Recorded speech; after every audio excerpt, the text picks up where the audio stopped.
हम लोग इस बात को लेकर स्पष्ट हैं कि अनुसूचित जाति का आधार अनटचेबिलिटी है। मैं और मेरी पार्टी कतई सहमत नहीं है।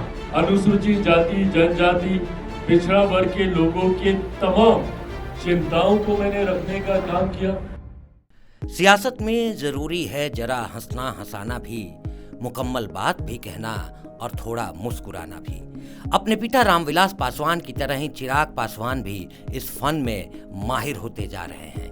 मामला चाहे आरक्षण पर सुप्रीम कोर्ट के फैसले का हो या फिर यूपीएससी में लेटरल एंट्री का या अब जाति जनगणना का। पिछले कुछ दिनों से केंद्रीय मंत्री चिराग पासवान इन तमाम मुद्दों पर विनम्रता के साथ अपनी बात रखते जा रहे हैं। वो बातें भी जिससे बीजेपी कई बार असहज भी महसूस कर रही है। इसलिए सवाल भी उठ रहे हैं कि अचानक चिराग पासवान के नित नए बयान क्यों आने लगे हैं। अपने बयानों से वो कौन सा राजनीतिक लक्ष्य साधना चाहते हैं, आखिर क्या है उनकी भविष्य की राजनीति। चिराग पासवान नरेंद्र मोदी मंत्रिमंडल का अहम सदस्य हैं। वो खुद को नरेंद्र मोदी का हनुमान बताते हुए भी नहीं आगाते हैं, लेकिन मौका पड़ने पर वो सरकार की आलोचना से भी पीछे नहीं हटते हैं।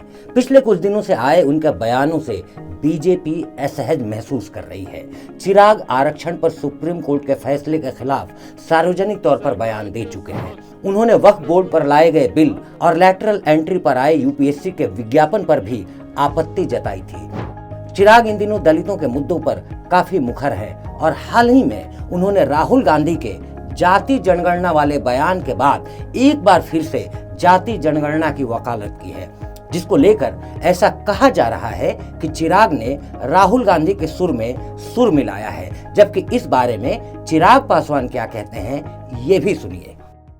जनता से ऑर्डर आ गया है, प्रधानमंत्री जी को ये बात एक्सेप्ट कर देनी चाहिए और ऑर्डर लागू कर देना चाहिए, और अगर नहीं करेंगे तो फिर दूसरे प्रधानमंत्री करेंगे। जाति जनगणना से सिर्फ आबादी पता लगेगी, वो बहुत जरूरी कदम है, क्योंकि भागीदारी से पहले आबादी के बारे में पता होना पड़ेगा। पार्टी ने अपना रुख इसको लेकर हमेशा से स्पष्ट रखा है कि जातीय जनगणना का पक्षधर लोक जनशक्ति पार्टी रामविलास है।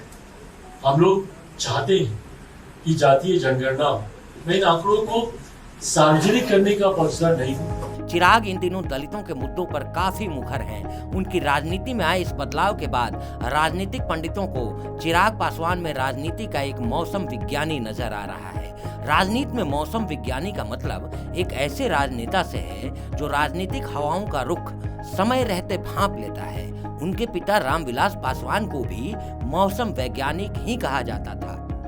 पिता रामविलास पासवान के साए में रहकर ही चिराग पासवान ने राजनीति के गुर सीखे हैं। पिता के निधन के बाद चिराग ने पार्टी की कमान अपने हाथों में ले ली थी। साल 2020 के बिहार विधानसभा चुनाव में चिराग की पार्टी लोजपा ने नीतीश कुमार के जेडीयू के खिलाफ अपने उम्मीदवार उतार दिए, लेकिन बीजेपी के खिलाफ कोई उम्मीदवार नहीं खड़ा किया। उस चुनाव के समय ही उन्होंने खुद को नरेंद्र मोदी का हनुमान कहना शुरू कर दिया था। चिराग की इस रणनीति का असर भी हुआ। नीतीश कुमार की पार्टी पहली बार बीजेपी की जूनियर पार्टी बनकर रह गई, लेकिन इससे चिराग का कोई खास फायदा नहीं हुआ। लोजपा 5.66% वोट के साथ एक सीट ही जीत पाई, लेकिन यह 2015 के चुनाव परिणाम से बेहतर था, जिसमें लोजपा 2 सीटों के साथ सिर्फ 4.83% वोट ही हासिल कर पाई थी। चुनाव के बाद नीतीश और चिराग के रिश्तों में काफी खटास आ गई।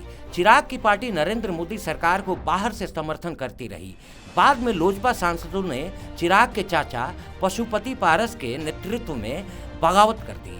नरेंद्र मोदी ने भी चिराग को झटका देते हुए पशुपति पारस को केंद्रीय मंत्रिमंडल में शामिल कर दिया। उन्हें मंत्रालय भी वहीं दिया गया जो रामविलास पासवान संभालते थे। कहा जाता है कि लोजपा में हुई बगावत के पीछे नीतीश कुमार का हाथ था।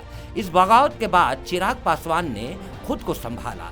उन्होंने कानूनी लड़ाई लड़कर अपनी पार्टी को फिर से खड़ा किया। लोकसभा चुनाव से पहले तक चिराग की लोजपा पार्टी बीजेपी के नेतृत्व वाली एनडीए का हिस्सा नहीं थी, लेकिन चिराग खुद को नरेंद्र मोदी का हनुमान कहा करते थे। चुनाव से पहले चिराग ने बीजेपी से जमकर मोल भाव किया। बीजेपी ने लोजपा को 5 सीटें चुनाव लड़ने के लिए दी। वहीं उनके चाचा पशुपति पारस को खाली हाथ रहना पड़ा था। जब चुनाव परिणाम आए तो लोजपा ने सभी 5 सीटें जीत ली। 100% का स्ट्राइक रेट वाली लोजपा बिहार की अकेली पार्टी थी। यहाँ तक कि बिहार विधानसभा में सबसे बड़ी पार्टी राजद भी लोकसभा की केवल 4 सीटें ही जीत पाई। चिराग पासवान के राजनीतिक कौशल और चुनाव प्रबंधन का लोहा दुनिया ने माना। वो अपनी पार्टी को खड़ा करने में कामयाब रहे। विनम्रता के साथ अपनी बात को रखने का यही कौशल चिराग को लोकप्रिय बना देता है। इसी की बानगी तब दिखी जब राजग संसदीय दल की बैठक में नरेंद्र मोदी और चिराग पासवान की एक फोटो काफी वायरल हुई। इसमें पीएम मोदी चिराग को दुलारते हुए नजर आ रहे थे। सभी 5 सीटें जीतने का इनाम चिराग पासवान को मिला। उन्हें केंद्रीय मंत्री बनाया गया। मैं चिराग पासवान ईश्वर की शपथ लेता हूँ। यहाँ तक तो सब ठीक गति से चलता हुआ नजर आ रहा था। चिराग पीएम मोदी के हनुमान की भी भूमिका में नजर आ रहे थे। लेकिन वक्फ बोर्ड को लेकर लाए गए बिल पर उनका रुख बदलता हुआ नजर आया। उन्होंने मांग की कि सरकार इस बिल को संसदीय समिति को भेजे। आरक्षण पर मुखर क्यों है चिराग पासवान? इस बीच 1 अगस्त को सुप्रीम कोर्ट ने SC/ST आरक्षण में सब कैटेगरी बनाने को लेकर एक फैसला सुना दिया। फैसला सुनाते हुए जज ने SC/ST आरक्षण को भी क्रीमी लेयर लागू करने की बात कर दी। इससे SC/ST के एक बड़े वर्ग में इस फैसले को लेकर नाराजगी पनपने लगी। चिराग ने इसे भांप लिया। सुप्रीम कोर्ट के द्वारा आई उस पर हम लोगों की भी असहमति है। हम लोग इस बात को लेकर स्पष्ट है कि अनुसूचित जाति का आधार अनटचेबिलिटी है। उन्होंने सुप्रीम कोर्ट के फैसले पर अपनी पार्टी की ओर से एक पुनर्विचार याचिका दायर करने की बात कर दी। उसने बीजेपी को असहज कर दिया। वहीं मोदी मंत्रिमंडल के दूसरे दलित नेता और बिहार के पूर्व मुख्यमंत्री जीतन राम मांझी इस फैसले के समर्थन में खड़े हैं। छीनने की बात है, कहाँ आरक्षण छीनने की बात हो रही है? सब जगह आरक्षण की बात आ रही है और सबको लोग दे रहे हैं। जहाँ जरूरत है वहाँ बात आती है तो उस पर कार्रवाई करते हैं। इसलिए क्या आरक्षण छीनने की बात नहीं है। इस फैसले को लेकर दोनों केंद्रीय मंत्रियों में शब्द बाण भी खूब चले। फैसले के खिलाफ 21 अगस्त को बुलाए गए भारत बंद का चिराग की लोजपा ने समर्थन भी किया। इस बीच UPSC ने केंद्र सरकार के मंत्रालयों में सीधे भर्ती यानी लैटरल एंट्री को लेकर एक विज्ञापन निकाला। इसमें किसी तरह के आरक्षण का प्रावधान नहीं था। इसके विरोध में विपक्षी दलों ने मोर्चा खोल दिया। चिराग पासवान इसके भी सुर में सुर मिलाते हुए नजर आए। मैं और मेरी पार्टी कतई सहमत नहीं है। आज जिस तरीके से कुछ पदों के नियुक्तियों के लिए डायरेक्ट बहाली के लिए सीधा वहां से डिमांड्स मांगी गई है जिसमें आरक्षण का ध्यान नहीं रखा गया है, इस बात के मेरी पार्टी भी पूरी तरीके से खिलाफ है। उन्होंने कहा कि किसी भी सरकारी नियुक्ति में आरक्षण का प्रावधान होना चाहिए। इसका नतीजा यह हुआ कि सरकार को यह विज्ञापन वापस लेना पड़ा। चिराग पासवान केंद्र सरकार का हिस्सा होते हुए भी विनम्रता के साथ केंद्र सरकार के फैसलों पर भी लगातार सवाल उठा रहे हैं। दलितों और आरक्षण से जुड़े मुद्दों पर वो बिल्कुल चुप नहीं रहते हैं। यह हाल तब है जब अभी कुछ समय पहले तक वो इस बात की मांग करते रहे हैं कि संपन्न दलितों को आरक्षण छोड़ देना चाहिए। वो जातिगत जनगणना का भी कुछ समय पहले तक समर्थन नहीं करते थे। दरअसल चिराग पासवान में आए इस बदलाव के पीछे बदली राजनीतिक हवा है। लोकसभा चुनाव में कांग्रेस और दूसरे विपक्षी दलों ने आरक्षण और संविधान को मुद्दा बनाया। उनका कहना था कि अगर बीजेपी फिर सत्ता में आई तो वह बाबा साहब के बनाए संविधान को बदल देगी और आरक्षण खत्म कर देगी।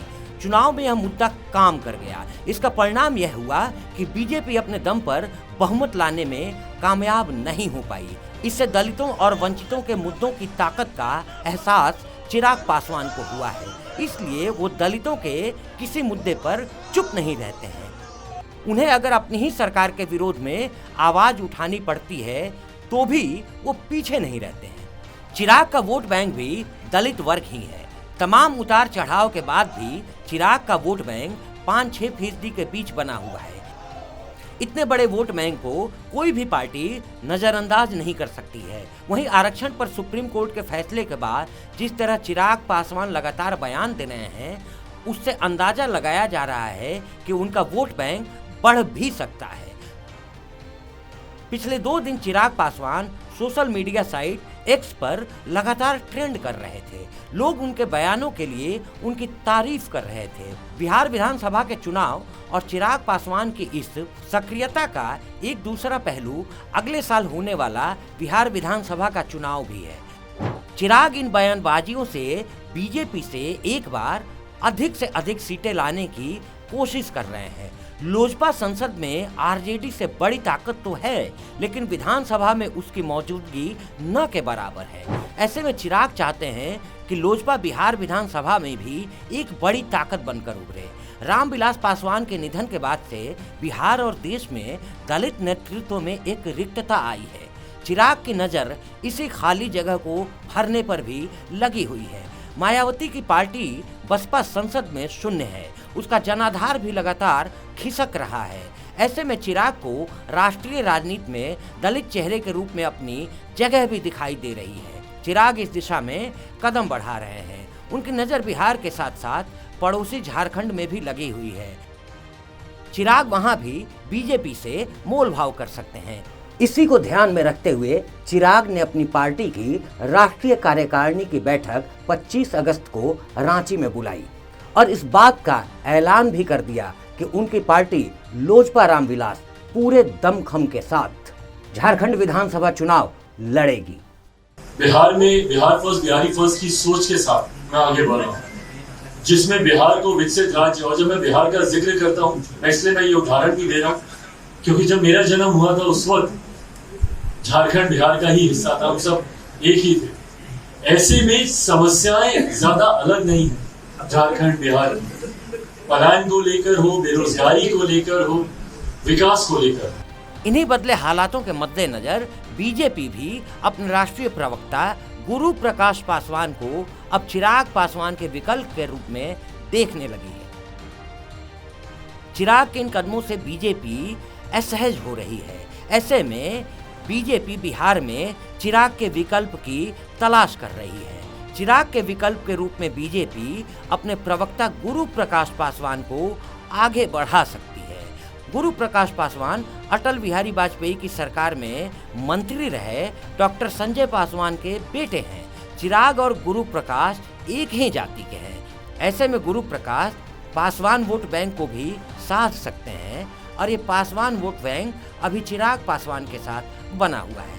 खबरें हैं कि बीजेपी संजय और गुरु प्रकाश में से किसी एक को राज्यसभा भी भेज सकती है।